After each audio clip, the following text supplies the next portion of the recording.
All right, so today we're diving into Meetings. meetings. Yeah, The bane of everyone's existence. yeah, exactly. But we're going to try to make them a little less A painful little bit, yeah. with a framework called, Swebb's 5Ds. yeah, Swebb's 5Ds of meetings. Exactly. And this is And it's kind of like a relationship. yeah, Like, you know how you think about like a relationship, Yeah. you've got those like first date kind of, like those initial, yeah, just kind of like throwing it out there, seeing what sticks. yeah, like are we Are we a good fit? cat people or dog people? Yeah, exactly. And that's kind of like the dreaming phase, Okay, which is the first D. okay. And that's where you just kind of like brainstorm and throw ideas around. Like in those awkward church meetings where everyone's like, Oh, I got yeah. an idea. You're just like, Totally. and you're like, Yeah. please stop. But yeah, so that's the dreaming phase. Okay, so dream. And you move into discussing, Okay, so which is a little bit more serious. like we've dreamt. Now we're like Now we're actually going to like lay down some, ground rules. yeah, ground rules. Figure out. Do we actually want to move forward with this? Okay. This is where things can go wrong. This is where a lot of meetings go wrong. Yeah, I was going to say. Because this is actually where a lot of those statistics come in. Like 71% of meetings are considered unproductive. Wow. And it costs businesses billions annually. Yeah. Because they get stuck in that, like they never really get to the meat. The deciding. Exactly. that. So deciding is that crucial next step Okay. where you're actually like making a decision. like picking what we're going to eat on that first date. Exactly. Right. Instead of being like, oh, what do you want? I don't know what he wants. I don't know. And then you never order anything. Yeah, and then you just end up staring at each other awkwardly. Exactly. Yeah. So that's the deciding phase. Okay, right? so we've dreamt, we've discussed, we've decided now what. Now it's time to direct. Okay, so this is like This is like the marching orders. like, okay, this is how we're going to make this happen. Exactly. So- So instead of just having these like general ideas, Yeah. you're actually like breaking it down into those actionable steps Okay. and assigning roles. Okay, so no more of that, like, we should totally do this. Yeah, we'll get to that later. Yeah. And then you never do. Exactly. Yeah. Because you know what's interesting about meetings? Mhm. The ideal meeting length is only 15 minutes, 15 minutes. which is crazy because so many meetings last like Hours. an hour. Yeah. Yeah. So it makes sense why so many people feel like meetings could have just been an email Right. because they're spending an hour on something that should have taken 15 minutes. Exactly. And a lot of that comes down to that lack of direction. Okay, so we've dreamt, we've discussed, we've decided, we've directed. And the final D, What is it? delivering. Okay, so this is This is where the rubber meets the road. like, we've decided, now let's actually see. Did it actually happen? Did You're we right. achieve what we set out to do? So this is kind of like the most important part because It is. what's the point of a meeting if you're not actually going to do anything afterwards? Exactly. And it's Yeah. interesting how it all kind of comes full circle. Yeah. Because the delivering phase actually fuels the next meeting's agenda. Okay. So it's like a continuous cycle of progress. Okay, I like that. So And it makes sense. If you're not delivering on those things, then your meetings are going to be pointless. pointless. You're just going to be like spinning your wheels. And that's probably why a lot of people feel like teams are so busy, Yeah, but nothing's getting done. exactly. Yeah. So we've got our 5 Ds. Dreaming, discussing, deciding, directing, Yeah. delivering That covers the entire life cycle of a meeting. of a meeting, from that initial spark of an idea to actual tangible results. Yeah, so now that we have a basic understanding of these 5Ds, Yeah. let's dive into each of them Let's get down to the nitty-gritty. and really unpack them Yes. and see how we can make our meetings more effective. Absolutely. Okay, so Let's get started. let's do it. Yeah. So let's break down these Ds a little further, Okay. starting with dreaming. Okay, so dreaming, this is like the fun part, right? Yes. Like we get to brainstorm, be creative, Yes. throw out ideas, Yeah. but how do we prevent it from going off the rails? That's a great question because it can easily turn into just like a Time suck? total time suck. You're just like going off on tangents and And then you run out of time to actually make any decisions. exactly. Yeah, I've been in those meetings Oh, yeah. where it's like 2 hours later and we're like, We didn't decide anything. we didn't do anything. Yeah. And so that's why it's really important to set those boundaries Right. and You're- time limits Right from the start. right from the start. So before you even start brainstorming, you need to define The goal. the goal of the dreaming phase. Okay. So, like, what are we actually trying to solve here? Yeah, what problem are we trying to solve? What opportunity are we exploring? Okay. And that can help you kind of stay focused. So it's like having a dreaming agenda. Yes, exactly like a dreaming agenda. Okay. I like that. And allocate a specific amount of time Oh, so like 10 minutes to brainstorm solutions for... Exactly. Yeah. And then once that timer goes off, We move on. we move on to the next D, Discussing. discussing. Okay, so now that we've dreamt up all these ideas, Yeah. we got to discuss them. We got to talk about them. But I feel like there's more to it than just, Than just chatting. yeah, just sitting around a table talking. Yeah. This is where those ground rules that we talked about earlier Uh-huh. really come into play. Okay. Because if you don't have that structure, Yeah. things can go off on tangents. Yeah. People might dominate the conversation. Oh, yeah. You might end up with a lot of talk, but no real progress.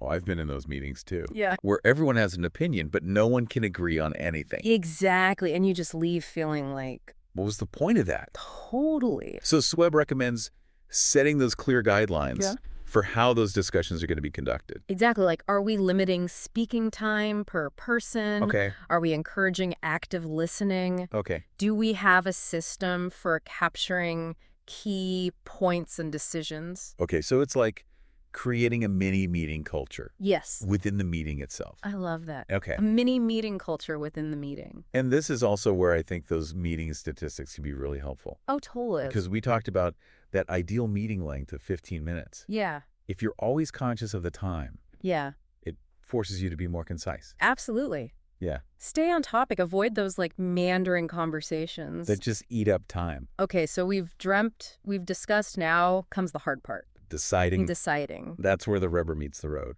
Yeah, this is where things can get a little scary. They can because Because you're afraid of making the wrong decision. Exactly. The fear of risk. Or you get stuck in analysis paralysis. Totally. Yeah. It's a minefield It is. of potential pitfalls. So how do we navigate this minefield? So Swebb emphasizes the importance of framing each discussion point Uh-huh. as a decision to be made. Okay. So don't just talk about the pros and cons of different options. Yeah.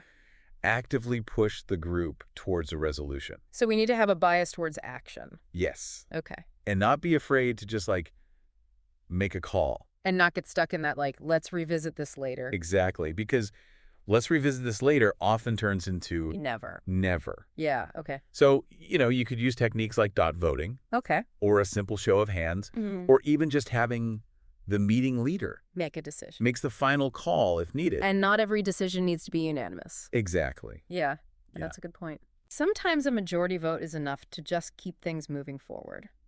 Okay, so we've dreamt, we've discussed, we've decided, and now Now it's time to direct. direct. This is where we turn those decisions into action. Okay, So remember all those like general we should statements that we Yeah. talked about? that never happened. That never happened. Yeah. This is where we banish them forever. I'm ready. So think of it like giving marching orders Okay. for each action item. Huh. We need to specify who, Who's doing it? what they're doing, What they need to do. and when it needs to be done. Okay. So no more ambiguity, no more someone should really take care of that. Yeah, We're talking concrete assignments with clear deadlines. I like it. And this is where you can leverage those project management tools Oh, yeah. that you might already be using. Okay. Assign those tasks directly within your chosen platform so everyone has visibility and can track progress. That's a great point because then it's not just like sitting in someone's notebook Exactly. or like lost in an email thread. It's actually actionable. It's actually happening. Yes. Okay, so we've dreamt, we've discussed, we've decided, we've directed. And that brings us to the final D. Delivering? Delivering, but we'll save that deep dive for the next part of our episode. Ooh, a cliffhanger. Yes. Okay. I can't wait to find out what delivering is all about. All right, so we're back, and we've made it to the final D. Delivering. Delivering. Okay, so this is where we actually see those ideas come to life. It's where the rubber meets the road. We've dreamt, we've discussed, we've decided, we've directed. And now we actually get to see those decisions turn into Tangible results. tangible results. Yeah. Okay, so this is kind of like the show me, don't tell me Exactly. part of the meeting. Yes, But isn't delivering more about like individual effort after the meeting? it is. So how do we make sure people are actually accountable? That's a great question. And it goes back to that directing phase. Okay. Remember those clear assignments that we talked about? Uh-huh. The who does what by when. Exactly. That's your foundation for accountability. So it's like a mini contract almost. It is like you're saying this is your responsibility. This is when it needs to be done. And then you can even put it in your project management system Exactly. so everyone can see it. Everyone has visibility. And you can have those regular check-ins. Yes. Those follow-up meetings. Or even just a follow-up email after the meeting. Totally, just to make sure that those tasks don't fall through the cracks. Yeah, because it's so easy for things to get lost. Oh, yeah, especially when everyone's busy. So it's about creating a system Yes, a system of reminders and touch points. to make sure that those decisions that we made in the meeting actually get done. Exactly. And remember, delivering isn't just about checking boxes. Oh. It's also about celebrating successes. Okay. And learning from any setbacks. So it's like, did we achieve what we set out to do? Yes. And if not, why not? Exactly. And what can we do better next time? So this is where we can actually improve our meetings. It's a continuous improvement loop. Yeah, I like that because delivering is not just the end It's actually the beginning of the next cycle. of the next meeting. Exactly. So it all comes full circle. It does. And, thinking back to those meeting statistics that we talked about, Mm-hmm.